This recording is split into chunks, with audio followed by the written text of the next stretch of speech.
마태와 같이 하고 있는 산책, 우리가 이제 맞이하게 된 산상수훈의 두 번째 시간입니다. 오늘 본문은 마태복음 5장의 4절로 6절을 일단 잡았습니다. 본문 한번 같이 읽도록 하겠습니다. 마태복음 5장의 4절로 6절까지를 얼마 안 되니까 한 목소리로 같이 읽도록 하겠습니다. 시작.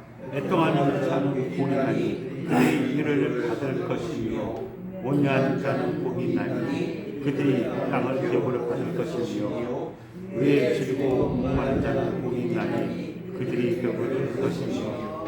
아멘.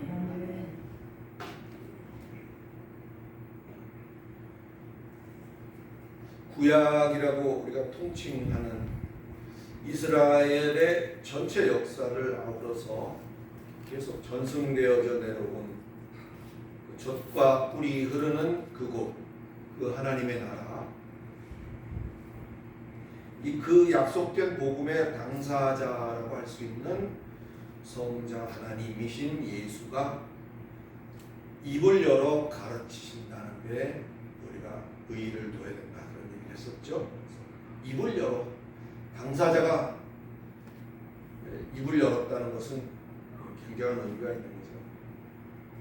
그래서 당사자이신 예수께서 입을 열어 가르치시고 나타내 보이신 그것이 산상수훈이다. 그리고 이 산상수훈은 마치 우리가 모델하우스를 통해서 장차 지어질 그 어떤 뭐 아파트라고 합시다. 그것을 우리가 이렇게 눈으로 보듯이 느낄 수 있듯이 모델하우스처럼 이 산상수훈 역시 그 나라에 대한 막연한 상상에서 우리가 벗어나서 그것을 기다리는 자들에게 한층 더 구체적인 소망으로 제시해 준 그런 의미에서 굉장히 큰 의미가 있는 가르침이다, 이렇게 소개를 드렸었습니다. 여러분, 인생에 있어서 어느 시기가 가장 행복한 때다, 이렇게 말할 수 있을까요? 어느 시기가? 뭐 다 각각의 어떤 그게 있겠습니다만 저는 그게 어린 시절이 아닐까 하는 그런 생각을 감히 해봅니다. 물론 그 당시에는 그런 줄도 모르고 지나갔죠. 그러나 지금 와서 이렇게 생각해 볼 때 어린 시절이 그래도 제일 행복했던 것 같다, 그런 생각을 하게 되고. 어때요? 여러분도 공감하시나요? 어린 시절.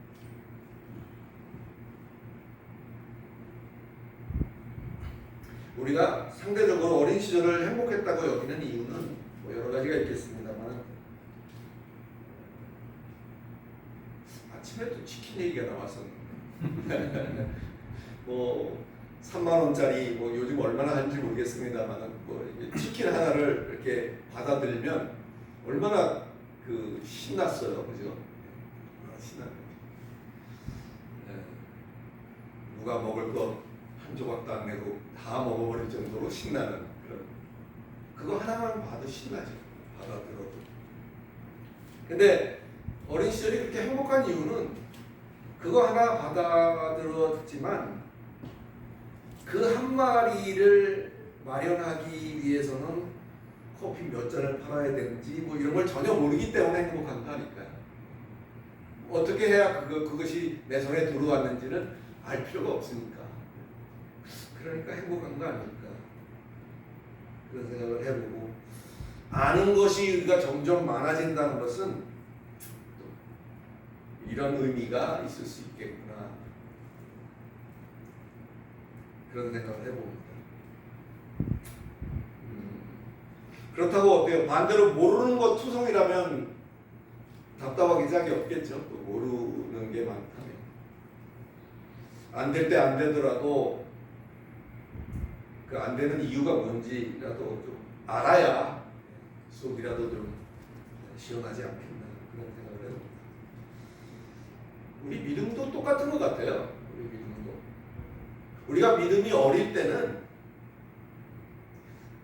다 경험을 하셨겠습니다만 뭔가 기도하려고 마음만 먹어도 즉시 그게 이루어지는 그런 경험 해보셨죠? 뭔가 좀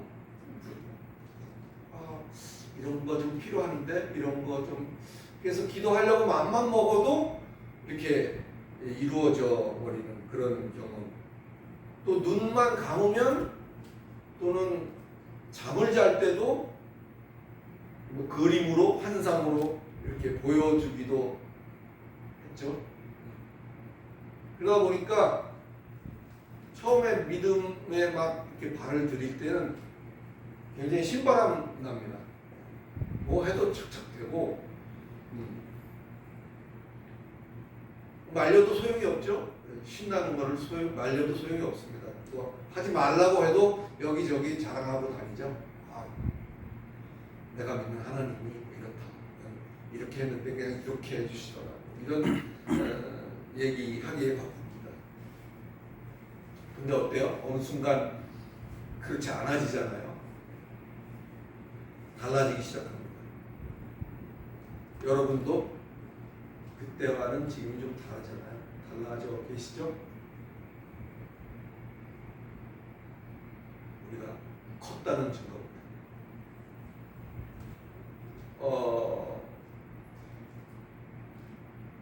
어린 시절에 우리가 보는 책들은 주로 그림이 많아요.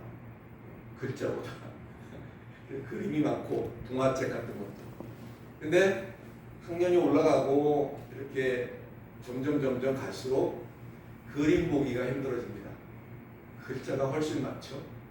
그래서 까만 건 글씨고 하얀 건 종이가 뭐 이런 정도로 점점 그런 것들이 달라져 갑니다. 그 모든 것들은 우리가 점점 커가고 있다. 철이 들어가고 있다.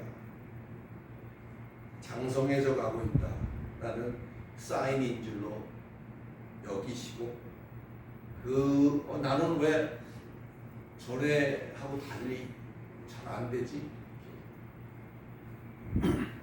그런 것들이 생긴다면 그것을 위로 삼으시고 내가 커가는구나, 내가 잘하구나. 이제 그 어렸을 때의 내가 아니라 믿음에서도 점점 장성해져 가니까 이제 좀 1 더하기 1 같은 문제가 아니라 좀 상당히 고차원적인 문제가 나오겠죠. 그렇게 위로를 받으시고 그럴수록 더욱더 박차를 가해서 앞으로 전진하시는 여러분들이 되시기를 바랍니다. 자, 산상수훈에서 첫머리가 입을 열어 말씀하시는 첫머리가 복에 대해서 말씀을 하고 계시는 것을 우리가 볼 수가 있습니다. 복이라는 게 뭘까요? 저도 막상 설명하려고 생각을 해봤더니 막연하더라고요. 복이라는 걸 뭐라고 설명해야 될까? 그래서 국어사전을 찾아봤어요. 국어사전을 찾아보니까 복 이렇게 보니까 복도 여러 가지가 있더라고요. 한문에 따라서 쭉 나오는데 그 중에서 우리가 궁금해하는 복이란 편안하고 만족한 상태와 그에 따르는 기쁨이다. 그렇게 국어사전에는 나와 있어요. 그리고 복이라는 것을 우리가 생각하면 재미있는 것은 복을 받으라 뭐 이렇게 말을 하지 복을 만드세요 그렇게 말을 하지 않는다는 사실이 있더라고요. 이것은 이미 우리 관념 속에 복이라는 것은 외부의 어떤 존재가 가져다주는 어떤 의타적인 그런 것 개념으로 이렇게 우리에게 체득되어져 있다는 것을 우리는 느낄 수가 있죠. 그 어떤 존재라는 것은 나름대로 굉장히 다양할 수 있습니다. 그가 갖고 있는 생각,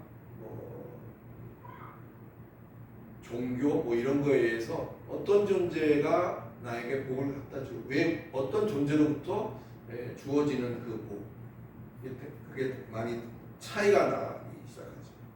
그래서 심지어는 조상으로부터 복이 온다고 생각하는 사람도 있고 산신령, 성황당 이런 것도 그죠. 또는 돌아가신 훌륭한 누군가가 복을 줄 수 있다. 그래서 가톨릭 같은 데서는 성인, 또 성모 뭐 이런 것들까지도 그 어떤 존재 속에 포함시키긴 합니다. 우리의 신약 성경 속에는 이 복을 마카리오스라고 합니다. 마카리오스. 이 마카리오스는 우리가 알고 있는 그 복과 좀 다른 측면이 있어서 그게 고민입니다. 이걸 어떻게 설명을 드려야 좋을까?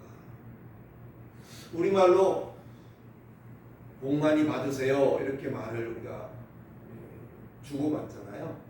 복 많이 받으세요. 그 연말 연시가 되면 카톡을 빽빽히 채우는 게 복 많이 받으세요.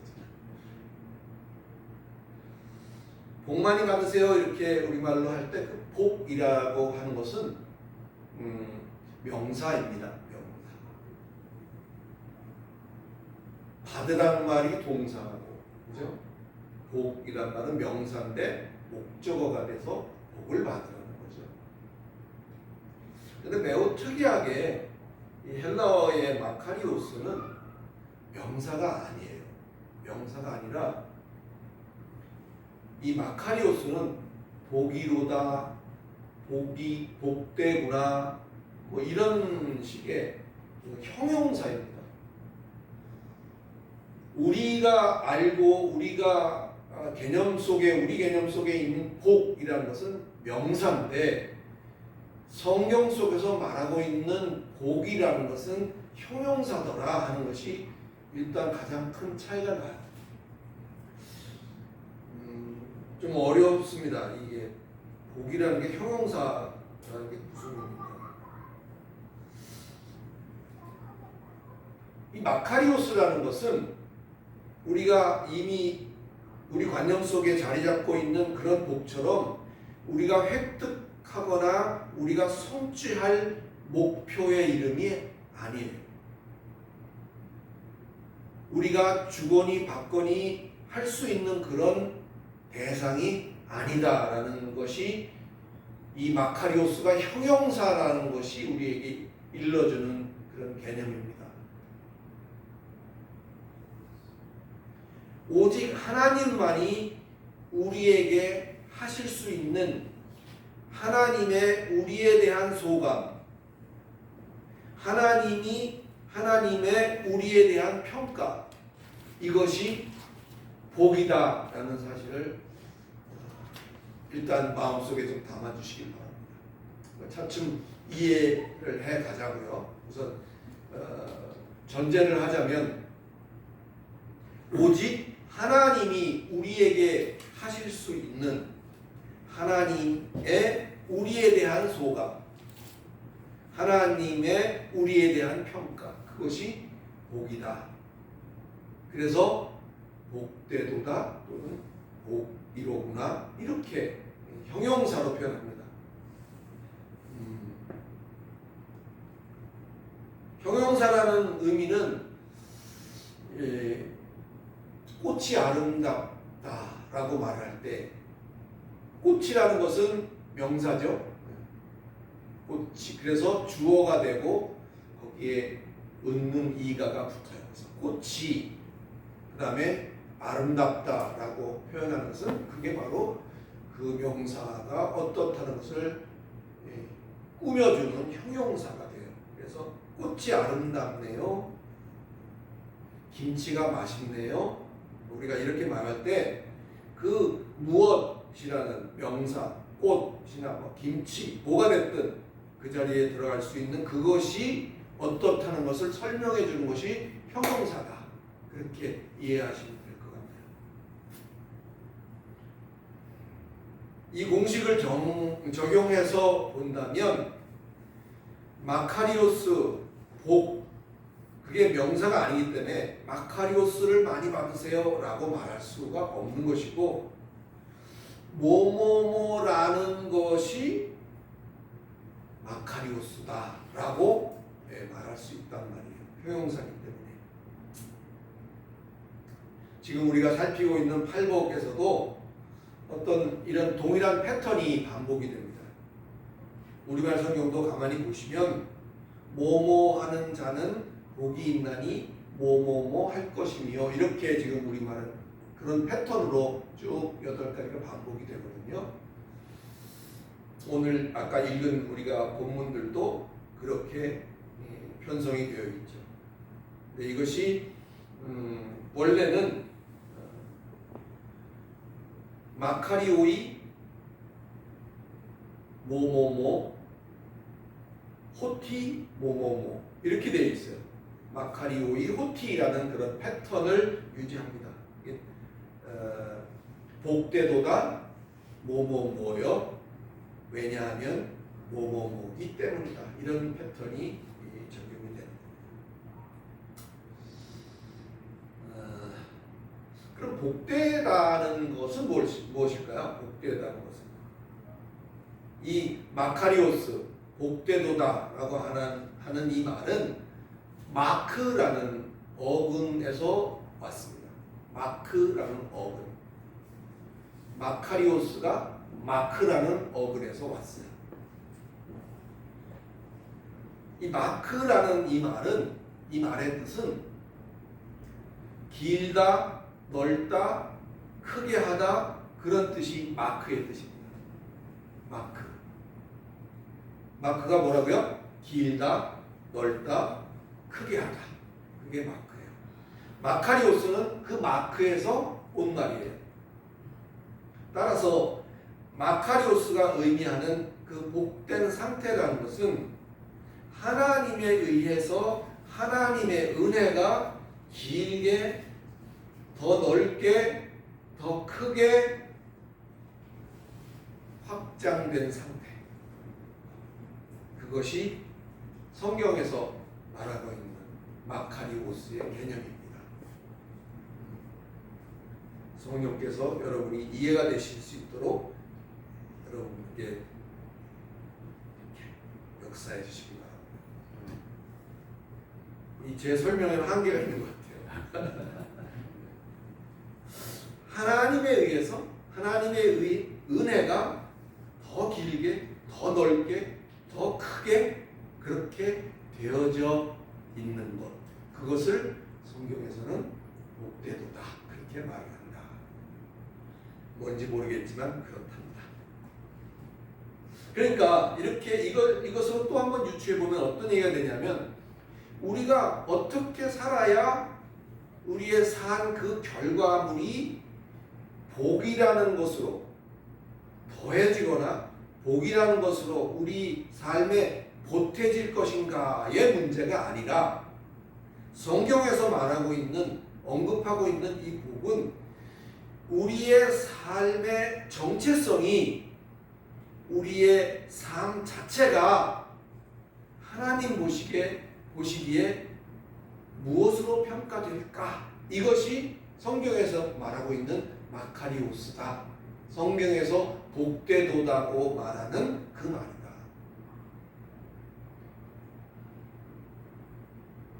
결국 이 팔복은 단순한 산 위에 따라 올라온 제자된 자에 대한 삶의 어떤 윤리적 기준만을 제시하는 것이 아니고, 우리의 삶을 통해서 비롯되어지는, 우리가 어차피 우리는 살잖아요.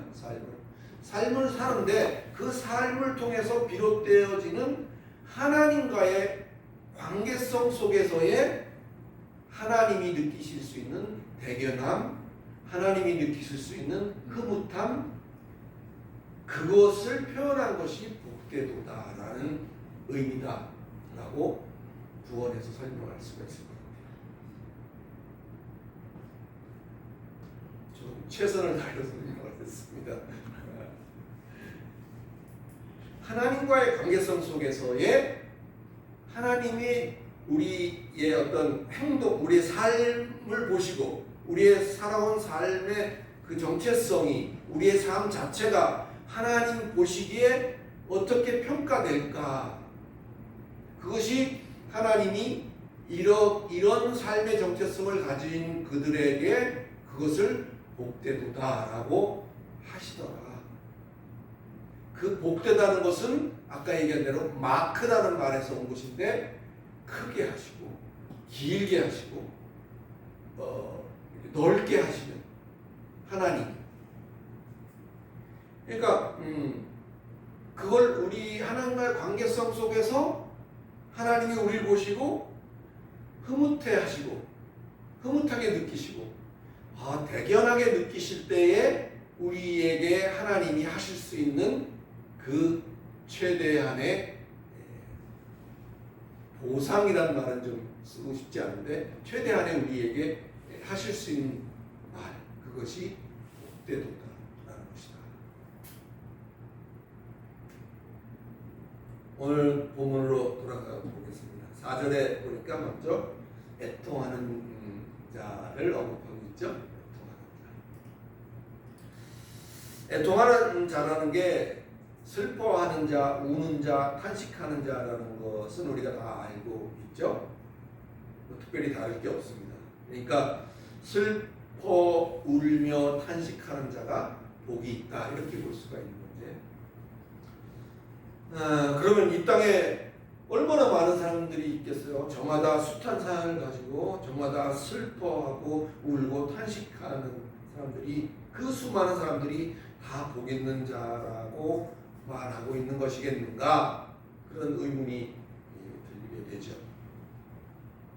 일단 여기서 말하고 있는 그 슬퍼하고 우는 또 탄식하는 그것이 내가 남보다 못한 처지로 인해서 애통하는 것을 말하는 것이 아니라는 사실을 먼저 우리가 적어놓고 볼 필요가 있습니다. 그렇다면 뭘 말하는 것일까? 내가 하나님 뜻대로 살지 못해서 탄식하며 애통할 때 하나님이 나를 위로하신다. 어때요? 이렇게 말하면 아까보다는 좀 더 나아 보이죠? 근데 우리가 엄청나게 경건해 보이고 은혜가 되는 그 얘기, 하나님 뜻대로 우리가 산다. 근데 이게 참 어떻게 보면 되게 교만한 말일 수 있어요. 저는 그렇게 생각을 합니다. 여러분, 과연 하나님의 뜻대로 살 수 있는 자가 있을까요? 하나님의 뜻대로 살 수 있는 자가 있겠는가? 아마도 인간이 하나님 뜻에 맞게 산다는 것 자체가 어렵다고 생각을 해요. 불가능할 수도 있겠고, 또 어쩌다 할 수는 있지만 이제 일시적으로 끝나고 말 수 있는 것이 아닐까, 그런 생각입니다. 여러분도 여지껏 살아오시면서 어떤 그런 내가 하나님의 뜻대로 살고 싶었던 때가 얼마나 많아요, 그죠? 은혜 받을 때마다 우리는 하나님 뜻대로 살고 싶고 그렇게 살려고 결심도 해보지만 그게 잘 그렇게 안 됐던 것을 우리가 뼈저리게 느끼잖아요, 그죠?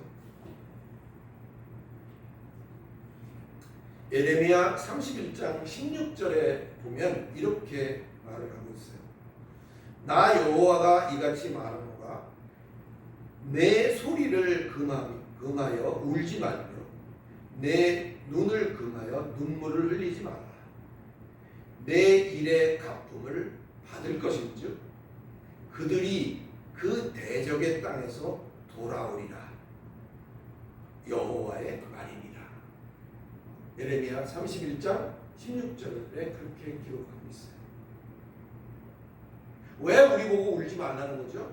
왜 울지 말고 눈물도 보이지 말라고 하는 거죠? 내가 당한 그 억울함과 내가 당한 그 모든 일에 반드시 갚음이 있을 것이기 때문이다. 그 말을 하나님이 하고 계신 거예요. 밖에 나가서 억울한 일을 당하고 온 아이에게 엄마가 하는 말하고 똑같잖아요. 우리가 이 땅에 사는 삶은요, 우리에게 하나님 나라를 알려주기 위한 실물 교제가 우리의 삶이에요. 저와 여러분의 인생은 하나님이 그 저와 여러분의 인생이라는 그 삶을 통해서 하나님의 그 의도와 하나님의 나라와 그것을 우리에게 알려주기 위한 교과서예요. 우리에게 자녀를 주시고 우리에게 어떤 그런 것들을 주신 이유도 그걸 통해서 우리가 하나님을 느끼는 거죠. 그래서 아까 말씀드린 대로 밖에서 억울한 일을 당하고 들어와서 울고 싶고 울먹이는 아이에게 뭐라고 말하죠? 야, 울지 마. 엄마가, 아빠가 가서 복수해줄게. 그것 좀 표현이 그렇습니다. 엄마가, 아빠가 다 갚아줄 거야. 넌 울지 마. 이렇게 말할 수 있는 거죠. 예레미야 31장 16절이 저는 그렇게 저에게 다가왔어요. 우리가 살면서 겪는, 예수 믿으면서 이 땅에서 우리에게 부딪히는 어떤 그런 불이익, 또 여러 가지 억울함, 뭐 이런 것들이 내게 분명히 어떤 그런 요소를 제공하지만 하나님은 나에게 그런 것을 요구하시는 거죠. 예수 믿는다는 것 때문에 우리가 그리스도인이기 때문에 세상으로부터 겪고 당하는 억울함, 핍박, 고통, 불이 이것으로 인해서 애통하는 것이 바로 오늘의 이 본문이 말하는 애통이라는 사실을 우리가 기억해 주시기 바랍니다. 사랑하는 성도 여러분, 우리가 살면서 겪는 저와 여러분의 이 시간, 오늘 우리의 애통함은 어떤 것입니까? 부디 그것이 하나님께 속한 자로서, 아니 하나님의 아들의 생명을 가진 자로서 우리가 갖는 애통함이 되시기를 예수 그리스도 이름으로 축원합니다. 그래서 이제는 좀 근시안적인 세상살이 문제로만 전전긍긍함에서 벗어나서 영원한 참복이 무엇인가, 그 의미를 우리가 잘 깨달아서 지금은 비록 그런 애통함 가운데 우리가 있지만 하나님이 갚아주신다는 그 갚아주심으로 우리는 화관과 희락과 찬송의 옷을 입는 복되고 귀한 하나님의 권속들이 다 되시기를 예수 그리스도 이름으로 축원합니다. 세 번째 곡을 볼까요? 5절입니다. 5절 한번 읽을까요? 시작. 온전한 자는 복이 있나니 그들이 땅을 기업으로 받을 것이며. 본문은 온유한 자를 언급하고 있습니다. 일반적으로 온유하다라는 것은 어떤 의미가 있나요? 이 말의 사전적인 의미 역시 성격이 온화하고 부드러움, 이것이 온유라고 되어 있습니다. 그런데 과연 성경의 온유도 그와 동일한 것일까? 그것이 관건이죠. 마태복음 11장이니까 그 뒤로 얼마 안 되니까 한번 찾아보십시다. 마태복음 11장으로 가서 5, 6, 7, 8, 9, 10, 11 11장의 29절입니다. 누가 한번 읽어주실 수 있을까요? 나는 마음이 온유하고 겸손하니 나의 멍에를 메고 내게 배우라. 그리하면 너희 마음이 힘을 얻으리니. 네, 이게 누가 하신 말씀이에요? 예수. 맞습니다. 예수가 본인에 대해서 자기 자신에 대해서 말하고 있는 것입니다. 나는 온유하고 겸손하니 나의 멍에를 메고 내게 배우라. 그러면 너희 마음이 쉼을 얻으리니. 이렇게 말씀을 이어가고 있습니다. 그렇다면 예수는 늘 그렇게 부드럽고 인자하고 온화하기만 했을까? 그렇지 않더라고요. 요한복음 2장 15절에 보면 나중에 찾아보시는데 그 예수가 진노해서 그 노끈으로 채찍을 만들어서, 그죠? 기억나시나요? 그래갖고 돈 바꾸는 자들을 혼쭐을 내고 그 상을 엎어버리는 그런 장면이 나와요. 그 성전에서, 예루살렘 성전에서 예수께서 했던 그런 모습입니다. 그런 것들을 생각해 보면 그냥 마냥 부드럽고 인자하고 온화하기만 한 그것이 성경에서 말하고 있는 온유가 아닐 수 있다는 거죠. 그러니까 타고난 어떤 성품, 우리가 아는 부드럽고 인자하고 온화한 그것을 온유라고만 말하는 것이 아닐 수 있다. 모세의 경우를 봐도 알 수 있죠. 모세 처음 어땠어요? 민수기에 나오는 모세를 보면 모세가 자기 백성을 못 살게 구는 놈들을 해 죽였잖아요. 그죠? 성격이 보통이 아니에요, 모세가. 여러분, 그럴 수 있을 것 같으세요? 그건 쉽지 않은 일입니다. 그런데 하나님은 민수기 12장에서 뭐라 그랬냐면 모세를 지면의 모든 사람보다 온유함에 있어서 승하다. 하나님은 그렇게 말씀을 하신다는 거죠. 뭔가 조금 우리 개념 차이가 있을 수 있다. 모세가 처음부터 그렇게 그러면 그런 평가를 받는 사람이었나?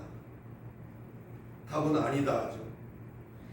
40세 시절에 했던 그 자기의가 강하고 의협심 강하고 혈기방자했던 그 모세, 자기 동족을 위한답시고 그 괴롭히는 놈들을 쳐 죽이기까지 했던 그 모세, 결코 온유하다고 볼 수가 없을 것 같아요. 그럼 그 모세는 어떻게 나중에 하나님으로부터 이런 평가를 받을 수 있었을까? 그가 그 죽인 후에 도망다니면서 아침에도 말씀이 있었습니다만 연단을 받았잖아요. 광야에서. 그죠? 그러니까 광야 연단을 받은 이후에 그가 그렇게 변했던 거죠. 사랑하는 성도 여러분, 연단 가운데 우리가 있다고 해도 너무 초조해하지 마시기 바랍니다. 그 연단조차도 그 모세를 세우는데 일조했다는 사실. 모세한테만 그런 것이 아니라 오늘날 우리에게도 그런 것이 있다면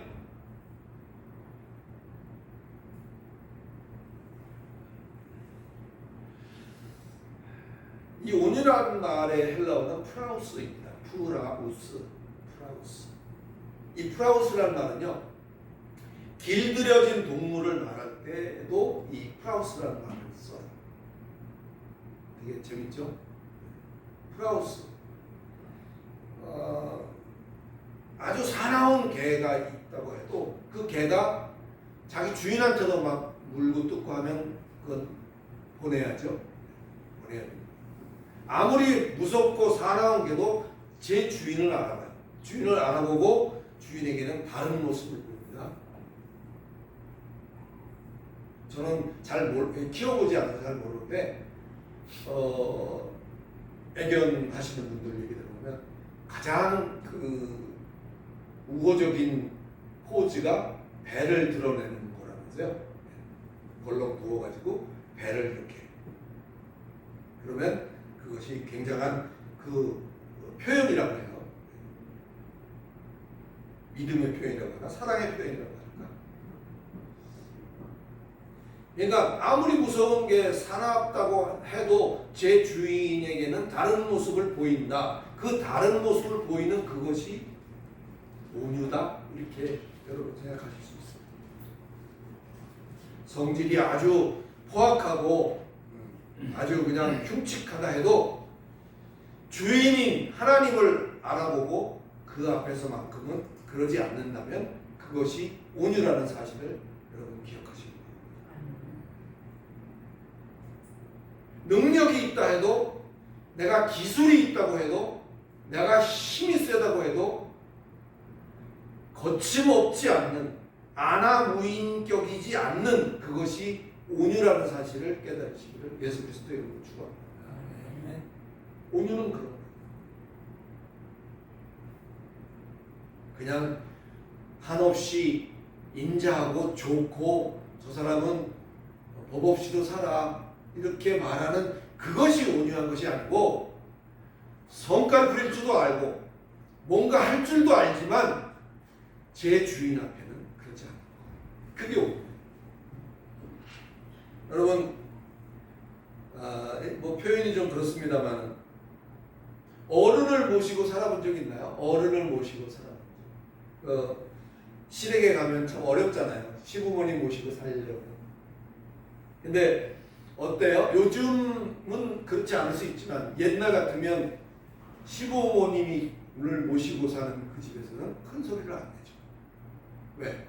내가 큰 소리를 못 내서가 아니죠. 그 내 위에 어른이 계시다는 사실, 내 위에 누군가 있다는 사실, 그것이 나로 하여금 그러지 못하도록 만들잖아요. 이게 온유예요. 그러니까 내 위에 아무것도 없다는 생각으로 내 하고 싶은 대로 막 지르고 막 이렇게 하는 그것이 온유가 아니라는 거죠. 내 위에 계신 누군가를 내가 생각한다면 내가 아무리 그래도 그 앞에는 그 앞에서 취할 수 있는 자세, 그 앞에서 취할 수 있는 태도, 그것이 온유라는 사실을, 프라우스라는 사실을 기억하시기 바랍니다. 이들에게 주어지는 기업으로 주어지는 땅은 평수로 되는 그런 땅을 말하는 게 아니죠. 하나님에 의해서 30배, 60배, 100배의 열매를 맺는 심령이 되는 것이 저들에게 주어지는 참된 복이라는 사실을 잘 깨달으시고, 비록 몸은 이 세상 권세 아래, 세상 방법 아래에 있지만 비록 하나님 앞에서는 지혜롭게 온유하여 보다 영원한 것을 준비할 줄 아는 복된 저와 여러분이 다 되시기를 예수 그리스도의 이름으로 축원합니다. 네 번째 복은 6절입니다. 네 번째 복은 6절. 볼까요? 의에 줄이고 목마른 자는 복이 있나니 그들이 배부를 것이며.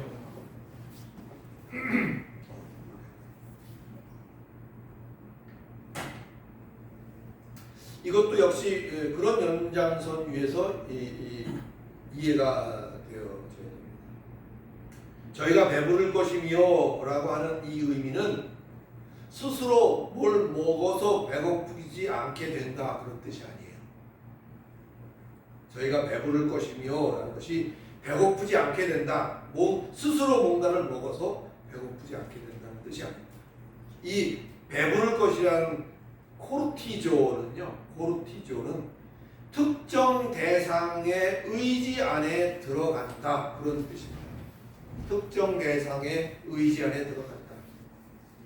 다시 말하면 하나님이라는, 하나님의 돌보심이라는 그 안에, 하나님의 돌보심 안에 있게 된다는 뜻이에요. 하나님의 돌보심 안에. 의에 줄이고 목마른 자는 하나님의 돌보심 안에 있게 된다. 그런 의미다. 이렇게 말할 수가 있겠죠. 의에 줄이고 목마른 자라야 비로소 하나님의 코르타조에 해당이 된다. 코르타조라는 말은 먹이다, 채우다, 만족하게 하다, 또 살찌우다 이런 말인데, 마태복음 우리가 잘 아는 오병이어에서도 저들이 배불리 먹고 뭐 남아서 뭐 하여튼 그 배불리라는 말이 코르타조. 그래서